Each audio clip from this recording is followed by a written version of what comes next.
The message came on a Tuesday. Dr. Alex Morgan was finishing his coffee when every screen in the NASA laboratory suddenly displayed the same symbol, a spiral of stars that no human had ever designed. For 30 seconds, the room fell silent. Then chaos erupted. "It's real," Alex whispered, his hands shaking as he set down his mug. First contact. 3 days later, Alex stood in a field in Wyoming, chosen for its isolation.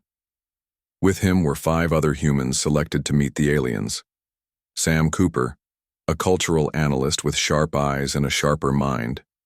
Kate Bell, a linguist who spoke 23 Earth languages and hoped that would somehow help. Ben Martinez, the military attaché who tried to hide how nervous he felt. Olivia Grant, the diplomat whose job was to represent all of humanity. And finally, Frank Wu, the physicist who had spent his career searching for signs of extraterrestrial life. "They're coming," said Ben, pointing to the sky. The ship that descended was smaller than anyone expected. It made no sound as it settled onto the grass, a smooth oval that seemed to absorb light rather than reflect it. For long minutes, nothing happened. Then a seam appeared, widening into a doorway. The alien that emerged walked on 2 legs, but the similarities to humans ended there. It had 4 arms, skin that shifted color like an octopus, and 3 large eyes that blinked independently of each other. It wore something like a uniform, with symbols that might have been rank or status. "I am Zilth," it said in perfect English, its mouth moving strangely around the words. "I represent the Veldari. We have watched your world for some time." Alex stepped forward as they had planned.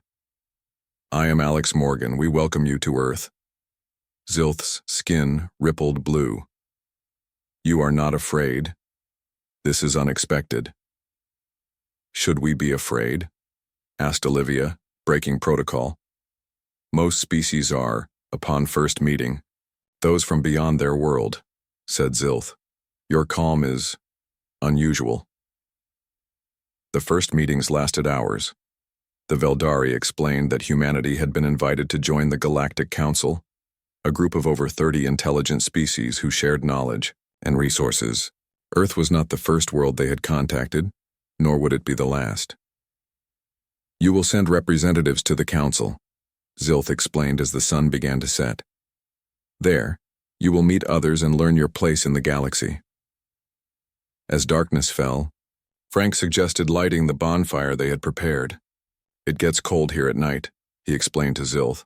The moment the flames rose, Zilth's skin flashed bright red. The alien stepped back so quickly it nearly fell. "Is something wrong?" asked Kate. You use open flame? Here? Now?" Zilth's voice had changed, a tremor running through it. Alex frowned.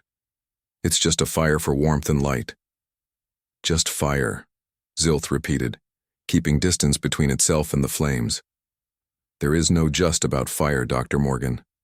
That night, after the Veldari had returned to their ship with promises to continue talks tomorrow, the human team discussed the strange reaction. "Did you see how scared it was?" Sam said. "Like a child seeing a snake for the first time." "Maybe. Fire is sacred to them," suggested Kate. Alex shook his head. That wasn't reverence. That was fear. The next day, they met in a building instead of the field. Zilth seemed more comfortable, though its eyes occasionally darted to the electric lights overhead. "Your species has an unusual relationship with combustion," Zilth said when Alex carefully asked about the reaction to the fire. "Most intelligent life evolves to avoid flame, not control it." "Fire is one of our oldest tools," Frank explained. "It helped us survive, cook food, stay warm." "Yes," said Zilth. "We have studied your history. You are the only known species to have mastered fire rather than feared it. The others, they developed different paths to civilization." "Others?" Alex leaned forward. "How many others are there?" 34 species currently sit on the council. Some are old, some young, some warlike, others peaceful, but all share one thing. They evolved avoiding fire, using other means to advance. Over the next week, the humans learned more. The Veldari had been watching Earth for over a century, monitoring radio signals and satellite launches. They had, decided to make contact now because humanity was on the verge of developing faster-than-light travel, which would have led to uncontrolled contact with other species. "It is better this way," Zilth explained. Controlled, peaceful introduction. On the final day before the Veldari ship was scheduled to leave, taking with it the first human delegation to the Galactic Council, Zilth pulled Alex aside. "I must warn you," the alien said, skin shifting to a deep purple Alex had not seen before. "Not all council members will welcome humans." "Because we use fire?" Alex asked. "Because you mastered it," Zilth corrected. "Some species will see this as beautiful and brave. Others will see it as proof that humans are dangerous, reckless, unpredictable. The Razak, in particular, may consider your comfort with fire to be threatening." "Who are the Razak?" "Warriors, politicians. They hold much power in the council. They fear what they do not understand, and they do not understand species who embrace destruction." "Fire isn't just destruction," Alex argued. "It's transformation, creation, light and darkness." Zilth's skin rippled with mixed colors. "That thinking is uniquely human, Dr. Morgan. To most species, fire means only death and loss. Remember that when you meet the others." The next morning, 6 humans prepared to board the Veldari ship. Alex, Sam, and Frank had been selected, along with a woman named Nicole Wright, a physicist specializing in thermodynamics. The other 2 were Ambassador Michelle Winters, a career diplomat, and Jack Daniels, an engineer known for thinking outside normal boundaries. As they said goodbye to Earth, not knowing when they would return, Jack pulled out a small metal object from his pocket. "What's that?" asked Nicole. Jack smiled and flicked his thumb. A small flame appeared, a simple lighter. "Our oldest friend," he said, "thought we might need a reminder of home." The Veldari crew member escorting them flinched visibly at the flame. "Put that away," hissed Ambassador Winters. But Alex watched the alien's reaction with new understanding. The galaxy, it seemed, was afraid of fire, and humans had built their civilization upon it. As Earth shrank to a blue dot outside the viewport, Alex wondered what that difference would mean for humanity's future among the stars. They had mastered fire while other species hid in the dark. Now they would discover if that made them devils or gods in the eyes of the galaxy. The journey to the Galactic Council took 3 weeks. The Veldari ship moved through space in ways that human science had never imagined. Alex spent hours watching stars blur past the viewing port, wondering what waited for them. "We're almost there," Zilth announced one morning. "Please prepare yourselves." The 6 humans gathered their few belongings. None of them had packed much. How do you pack for a trip to meet alien civilizations? "Remember," Ambassador Winters told them, "we represent all of Earth now. Be respectful, curious, but cautious." Jack nodded, but Alex noticed his hand slip into his pocket where the lighter was kept. The small gesture made Alex smile. Humans and their fire, an ancient friendship that apparently made them unique in the galaxy. The ship slowed, and suddenly, there it was, the Galactic Council headquarters. It wasn't a planet as some had expected, but a massive space station orbiting a small yellow star. The structure was like nothing they had seen before, with spiraling arms extending from a central hub, each glowing with different colored lights. "It's beautiful," whispered Nicole. "Over 200 Earth years old," Zilth said, "built by cooperation between 12 founding species. And now we're joining them," Sam said. Zilth's skin shifted to a color they hadn't seen before. "That remains to be decided. The Council must vote." The docking process took nearly an hour. When the doors finally opened, the humans stepped out into their first alien space station. The air smelled different, not bad, just strange, with hints of something like cinnamon and metal. Waiting for them was a group of 5 aliens, each different from the others. One was tall and thin, with 6 limbs and skin that looked like flowing water. Another was short and wide, covered in what looked like tiny feathers. The third floated a few inches above the ground, with no visible legs at all. The fourth was almost human-like, except for its gray skin and lack of a nose. The fifth was encased in what appeared to be a mechanical suit. "Welcome to the council," said the tall one. "I am Phoenix of the Thetans. These are representatives from the Razak, the Nidari, the Voloth, and the Mechs." The one in the mechanical suit stepped forward. Its voice came from a speaker, flat and emotionless. "I am General Krax of the Razak. Your presence here is unexpected." Ambassador Winters took charge. "We thank you for your welcome. I am Michelle Winters, Earth's ambassador. These are my colleagues, specialists in various fields of human knowledge." The tour of the station showed just how advanced the other species were. They had technology that seemed magical, doors that knew who could pass through them, lights that responded to thought, and translation devices that made all languages understandable. "How do you power all this?" Jack asked, his engineer's mind, trying to understand. "Gravitational manipulation mostly," said Phoenix. "Some biochemical processes for the smaller systems."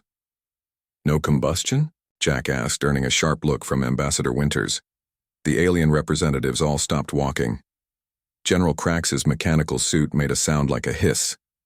"We do not use that process, if we can avoid it," Phoenix said carefully. "It is inefficient and dangerous." That night, in their assigned quarters, the humans discussed what they had learned. "They're afraid of fire at a cultural level," Sam said. "It's not just the Veldari, it's all of them." "But why?" Nicole wondered. "Fire is just a chemical reaction." "So is an atomic bomb," Ambassador Winters pointed out. "Cultural fears aren't always logical." The next day, they attended their first council session. The chamber was enormous, with seating for hundreds of representatives. The humans were given a small section at the back, marked with Earth's symbol, a simple blue circle. As the session began, Alex noticed how the species grouped themselves. Some seemed friendly with each other while others kept their distance. The Razak delegation, with their mechanical suits, stayed isolated from everyone. The main topic was Earth's potential membership. A Thetan speaker explained how humans had been observed for centuries, their development tracked and analyzed. "They have advanced quickly," the speaker said. "Perhaps too quickly." A Nidari representative floated to the center. "Their use of combustion technology is concerning. Their weapons alone, we come in peace." Ambassador Winters interrupted, standing. "Earth wants to learn and share knowledge, not threaten anyone." General Krax moved forward. "Humans say peace while their history is full of war. They burn their own planet for energy. They create weapons that set their enemies on fire.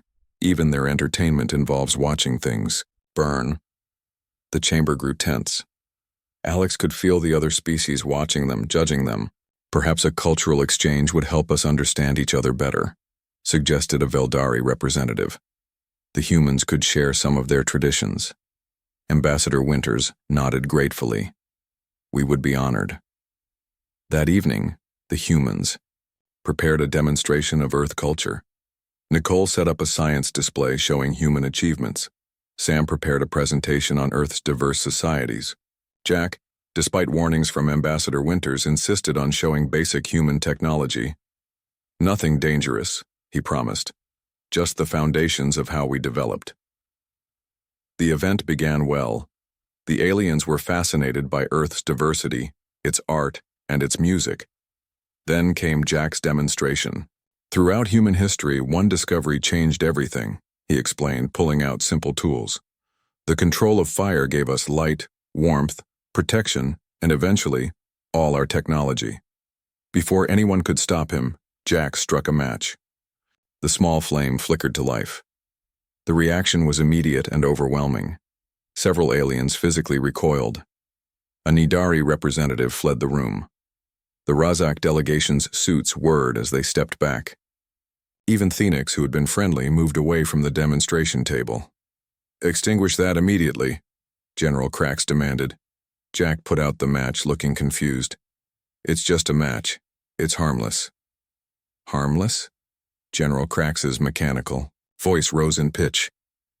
"You bring open flame into a council gathering and call it harmless? This proves everything we have said about humans." Ambassador Winters tried to apologize, but the damage was done. The demonstration ended abruptly with most aliens leaving quickly. Later, in an emergency meeting with Zilth, the humans tried to understand what had happened. "You must understand," Zilth explained, skin flashing anxious colors. "Most species evolved hiding from fire, seeing it only in natural disasters. The ability to create and control fire at will seems unnatural, dangerous.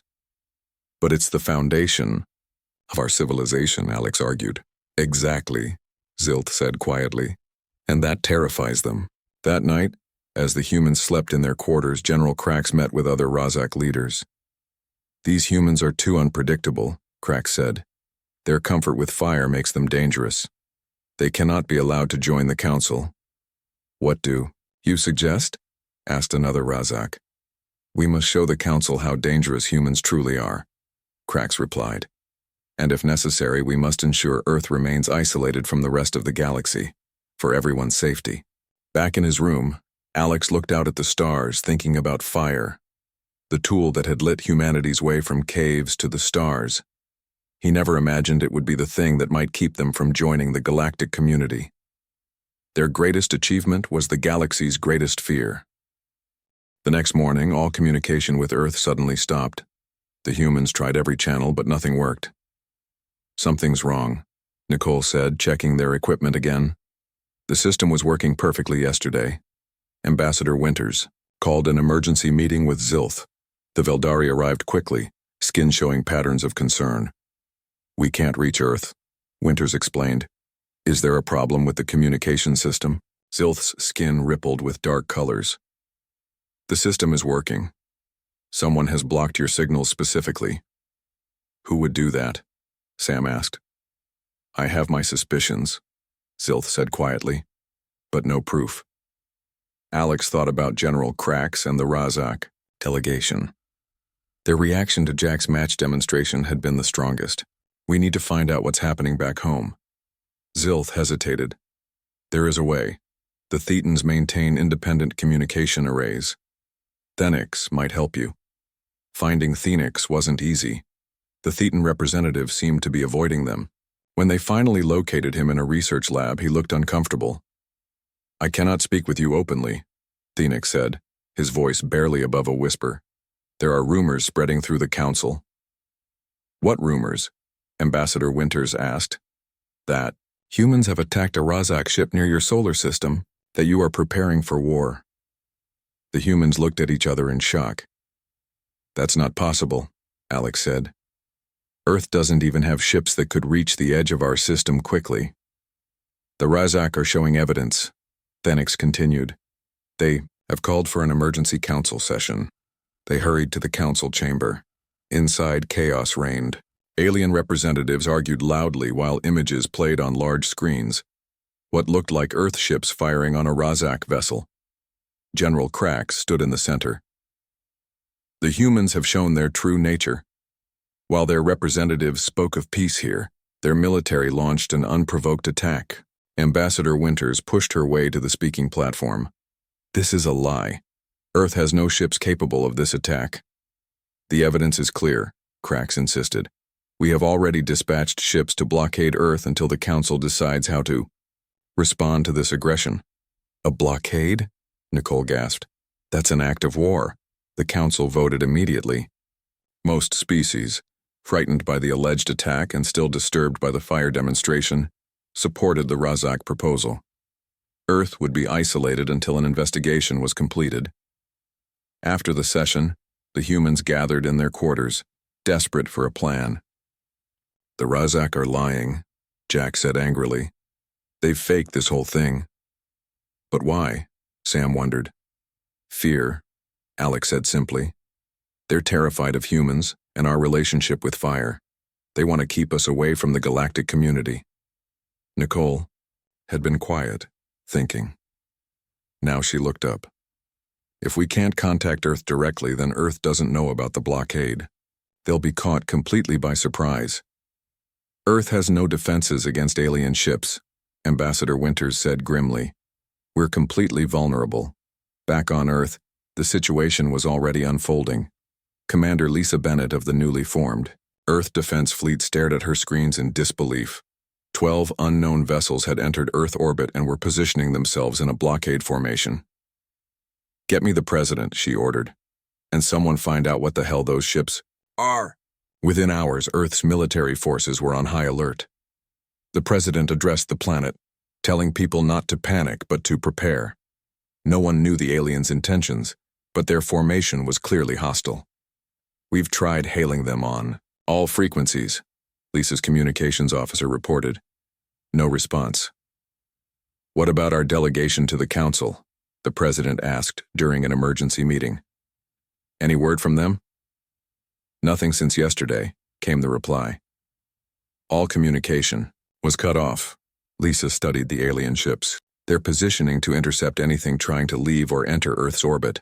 This is a blockade. "But why?" the president asked. "We've done nothing to provoke this." On the council station, the humans had found an unexpected ally. Zilth came to their quarters secretly. "I believe you," the Veldari said. "The Razak have done this before, to other species who threatened their dominance."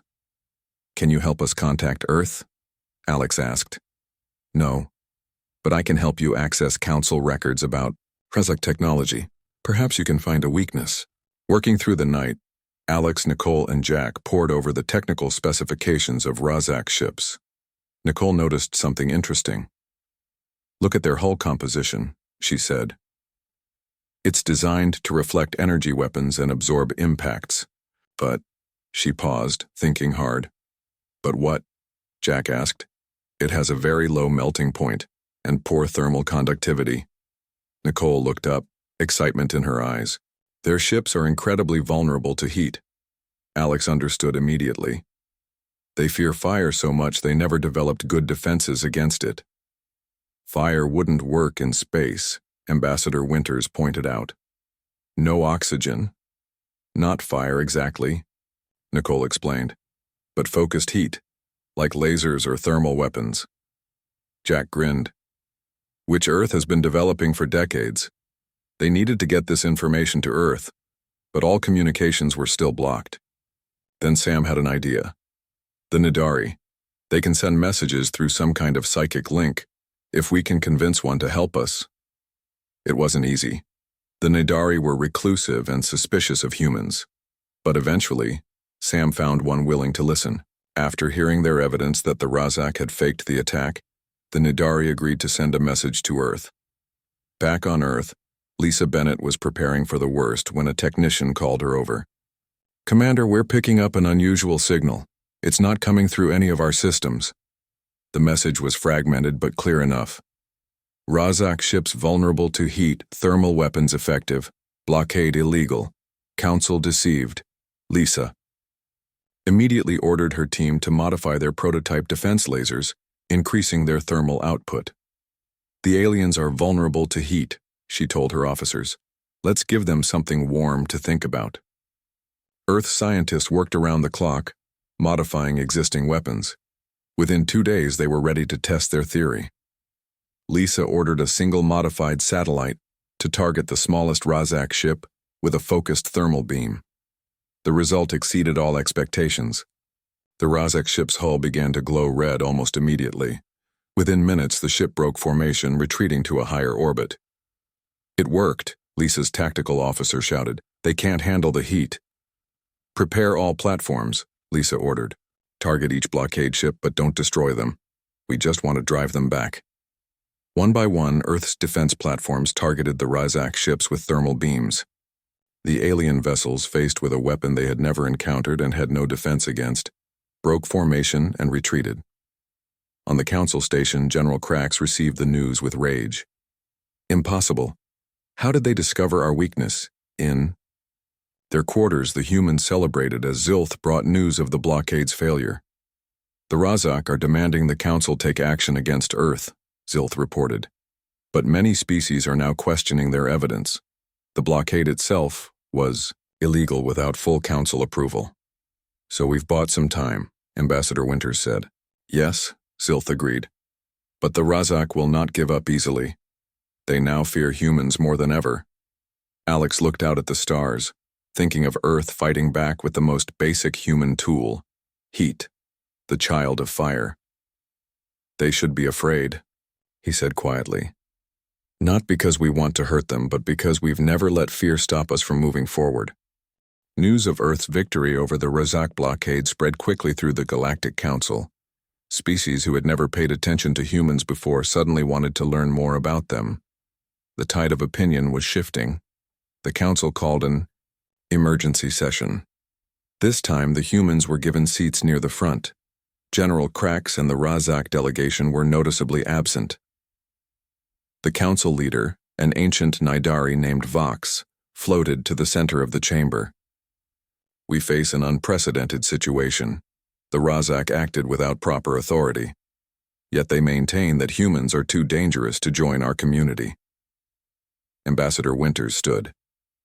Earth acted only in self-defense. We seek peaceful relations with all species. By using weapons of heat against the Razak? Asked a Thetan representative. We used the tools we had. Winters replied simply, just as any of you would.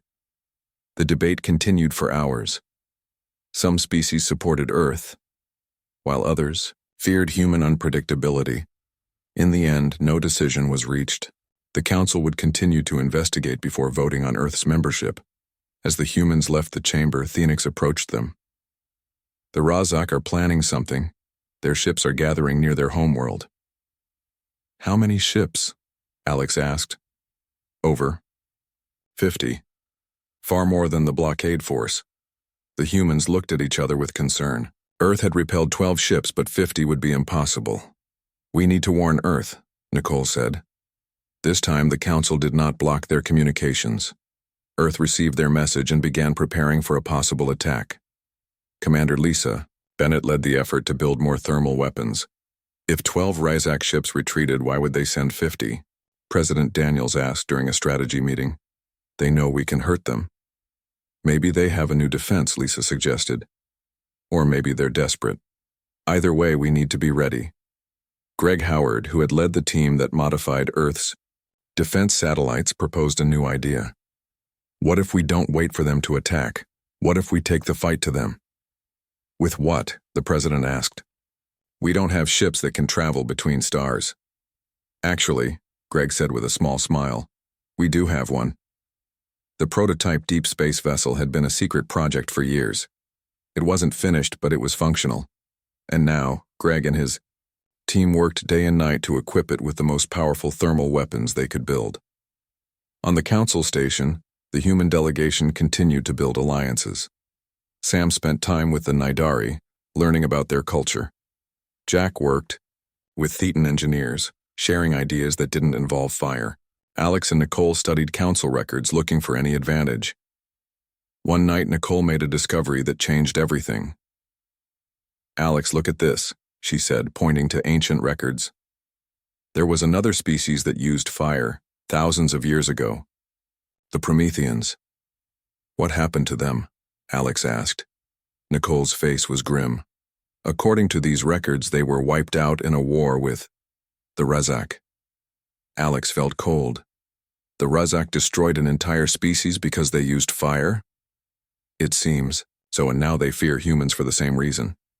The next day, they shared their discovery with Ambassador Winters and Zilth. The Veldari's skin turned nearly white with shock. This changes everything, Zilth said. The council must know that. The Razak have done this before. Before they could act, alarms sounded throughout the station.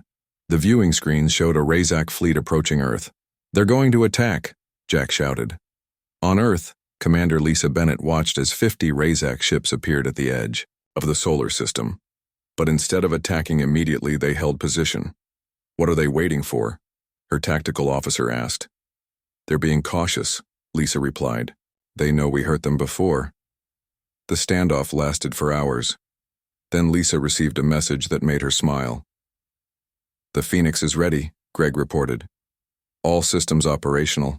Earth's first starship, hastily completed and armed with thermal weapons, waited in its secret underground hangar. It wasn't large, just big enough for a crew of 6. But it was humanity's best hope. Launch when ready, Lisa ordered. Let's show the Razak that humans don't just defend. We fight back. On the council station, the emergency session continued. Ambassador Winters presented Nicole's discovery about the Prometheans. Many species were outraged to learn that the Razak had destroyed another civilization. The Razak have violated our most sacred law, Vox declared. No species may cause the extinction of another. General Krax finally appeared, his mechanical suit seeming somehow smaller. The Prometheans were dangerous just as humans are dangerous. We acted for the safety of all. By committing genocide? Thenix asked, his voice sharp. Before Krax could respond, new information appeared on the screens. The Razak fleet near Earth was moving, but not toward the planet. They were retreating, pursued by a single ship. What is that? Vox asked. Jack grinned. That's an Earth ship. Humans don't hide in the dark. The images showed the small Earth vessel firing concentrated beams of heat at the Razak ships. It didn't destroy them, but the alien vessels scattered like frightened animals. Impossible, Krax muttered. They cannot have built a starship so quickly. You underestimated humans, Alex said. We've spent our entire history mastering fire and heat. It's in our blood. The council chamber erupted in chaos.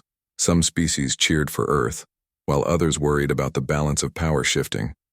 The Razak delegation left in anger and shame. Aboard the Phoenix, Captain Eric Miller watched as the Razak ships fled. Should we pursue? His pilot asked. No, Eric said. We've made our point. Let them run. The Phoenix had performed beyond expectations. Its thermal weapons had proven devastatingly effective against the Razak ships. But more importantly, humanity had shown the galaxy that they would not be bullied or isolated.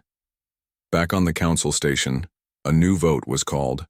This time the question wasn't whether Earth should join the council, but whether the Razak should face consequences for their actions against the Prometheans and their attempted attack on Earth. The galaxy is changing, Zilth told Alex as they watched the voting. For thousands of years, species have feared fire. Now a species that mastered it has shown everyone a new path. We never wanted to frighten anyone, Alex said. Humans just wanted to be warm, to see in the dark.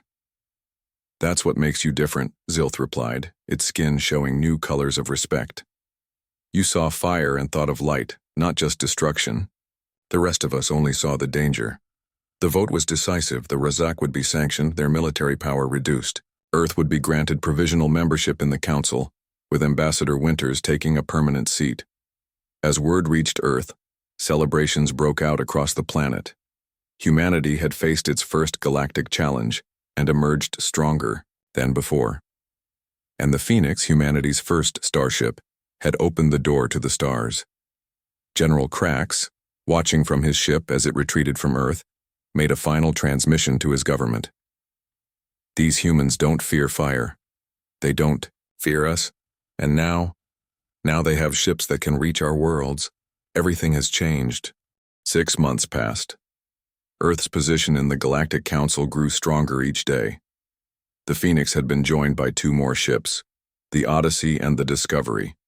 Humans were exploring nearby star systems, always careful to respect Council rules. About contact with undeveloped worlds, Alex Morgan had been appointed Earth's scientific liaison to the Council. Today he walked through a new section of the station, the Earth Embassy. It still felt strange to see the Earth flag hanging alongside the symbols of species from across the galaxy. Dr. Morgan, called a familiar voice. Zilth approached, its skin showing the warm blue colors that Alex had learned meant friendship. The Veldari delegation has news you might find interesting. They walked to a quiet area where they could talk privately. Zilth seemed excited, its colors shifting rapidly. We have begun our own experiments with controlled heat, Zilth said. Small tests in safe environments. Alex was surprised. I thought your species was afraid of fire. We are, Zilth admitted. Thousands of years of evolution don't change quickly. But several of our scientists were inspired by humans. They wanted to understand what you see in flame. That's amazing, Alex said. What have they discovered? That fear can be overcome with care and patience, and that heat offers possibilities we never explored. Zilth paused. We are not the only ones. The Thetans have started similar programs. Even the Nidari are studying human thermal technology. This was unexpected but welcome news. Humans had hoped to learn from other species, but now they were teaching as well. In the council chamber, Ambassador Winters was finishing a historic agreement. Earth would share knowledge of controlled combustion while receiving information about gravitational manipulation from the Thetans and biochemical technology from the Veldari. This exchange will benefit all our peoples, Winters said as she signed the document. Many council members applauded. Some still looked nervous at the idea of learning about fire, but curiosity was slowly replacing fear. Only the Razak remained opposed. Their delegation had been reduced, their influence weakened. General Krax had been replaced by a civilian representative, who rarely spoke during council sessions. Jack Daniels had become something of a celebrity among certain alien species. His demonstrations of simple Earth technologies, carefully controlled and approved in advance, drew crowds of curious aliens. Today he was showing a group of Thetan engineers how a basic internal combustion engine worked. The controlled explosion pushes the piston, he explained, pointing to the transparent model he had built. The movement creates mechanical energy we can use. The Thetans watched with a mixture of fascination and nervousness. One of them asked, "But isn't it dangerous?" "Any technology can be dangerous if used wrongly," Jack replied. "The key is respect and understanding. Fire is a tool, not an enemy." Sam Cooper had immersed himself in studying galactic history. With help from the Nidari and access to council archives, he was piecing together the true story of the Prometheans, the fire users who had been destroyed. They were much like us, he told Nicole as they reviewed ancient records. They discovered fire early in their evolution and built their civilization around it. And the Razak feared them for it, Nicole said. Not just the Razak. Most species avoided the Prometheans. They were isolated much as the Razak tried to isolate Earth. Sam pointed to a star map. Their home system is here, about 30 light-years from Earth. Nothing remains but ruins. Nicole looked thoughtful. We should visit their world someday, learn from what happened to them. Ambassador Winters is already planning an expedition, Sam said. The council approved it yesterday. Back on Earth, humanity was changing. Knowledge from other species was transforming technology, medicine, and science. Gravitational manipulation had revolutionized transportation. Biochemical advances from the Veldari were helping cure diseases once thought incurable. Commander Lisa Bennett, now Admiral Bennett, oversaw Earth's growing space fleet. Today she watched the launch of the newest ship, the Prometheus. It's beautiful, said Greg Howard, standing beside her. As chief engineer for the fleet, he had overseen the Prometheus's construction. And powerful, Lisa added. Let's hope we never need to use that power. The Prometheus incorporated both human thermal technology and alien advancements. It was larger than previous ships, designed for long-range exploration. Its mission, to visit the Promethean homeworld and learn what really happened to Earth's fire-using predecessors. On the council station, a special ceremony was taking place. Representatives from 7 alien species had agreed to participate in what they called the Flame Understanding. Each would light a small candle alongside their human counterparts. Alex watched as Zilth approached the ceremonial table.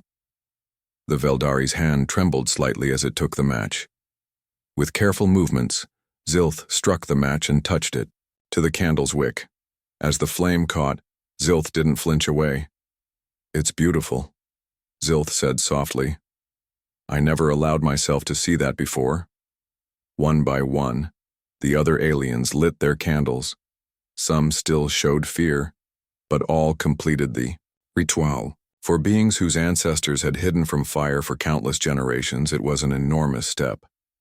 Later, at a reception celebrating Earth's 6-month anniversary in the council, Jack found Alex on a viewing platform, looking out at the stars. Quite a day, Jack said, joining his friend. 7 species lighting fires willingly. I never thought I'd see it. Things are changing, Alex agreed. Slowly, but they're changing. The Razak still hate us, Jack pointed out. They'll cause trouble. When they can. Probably. But they're learning that not everyone shares their fear anymore. Alex gestured toward the station around them. Look at what's happening. Species that avoided fire for their entire history are studying it, using it, even appreciating it. Because of us, Jack said. Alex nodded. Because humans did something unique. We saw fire, and instead of running away, we learned to control it. We turned destruction into creation. A small group of aliens approached them, led by Thenix. The Thetan engineer seemed excited. Dr. Morgan, we've been testing your thermal energy converter. The efficiency is remarkable. We believe we can improve it using some Thetan principles.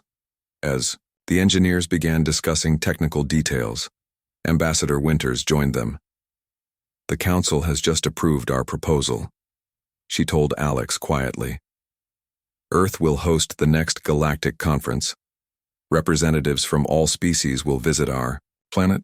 Even the Razak? Alex asked. They objected, of course, but they were outvoted. The galaxy wants to understand the species that mastered fire. As the reception continued, Alex thought about humanity's journey, from discovering fire in ancient caves to building starships that crossed the void between stars. From being feared by the galactic community to being admired and studied, the Prometheus would soon depart for the Promethean homeworld, hoping to learn from the past. Earth's other ships were mapping nearby stars, making peaceful contact with the Council's help. And here, on this station far from home, aliens were lighting candles instead of hiding from them. Jack summed it up best as they watched the Earth rise over the curve of a nearby moon. They hid in the dark, he said, while we mastered fire. And now we're teaching them that light is nothing to fear. Alex nodded.